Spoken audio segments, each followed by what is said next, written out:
This used to be a road until it disappeared underwater mid-last year. Now the only way to get around in this part of South Sudan is by boats and canoes. It's the worst flood this region has seen in 60 years. In this area, every home is abandoned. Families had no choice but to leave. People like MAKUEI, who arrived here in July.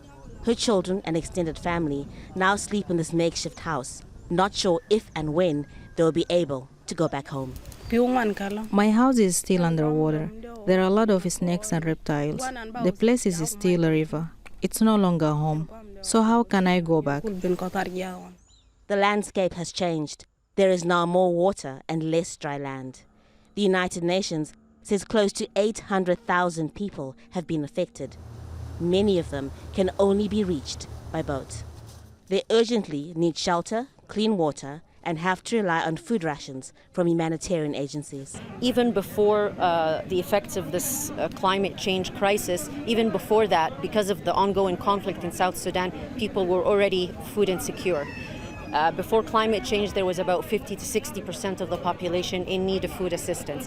Now, with this extreme weather patterns, there's about 70 to 75. So we're seeing a decline in people's ability to put food on the table and to feed their children, and it is unfortunately a ticking bomb. Flood waters have destroyed crops, blocked access to fields, and reduced grazing land. Last year, this area was dry. There were a few homes and animals here. Then it started to rain and it began to flood. People built this dike to try and keep the water back, and some of them had to move over this side to start over.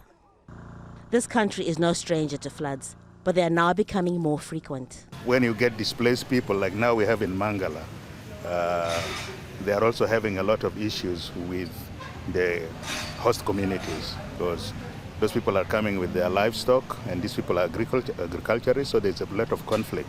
So this impact of climate change is now going to make us have internally displaced people, even refugees, not from armed conflict, but from the impacts of climate. It's the third straight year of severe flooding of the White Nile in South Sudan after unusually high rainfall in upstream countries. Health officials fear an increase in waterborne diseases, including malaria. People out here are saying they need help, and they need it fast. Haru, Mutasa, Jazeera, Jonglei State, South Sudan.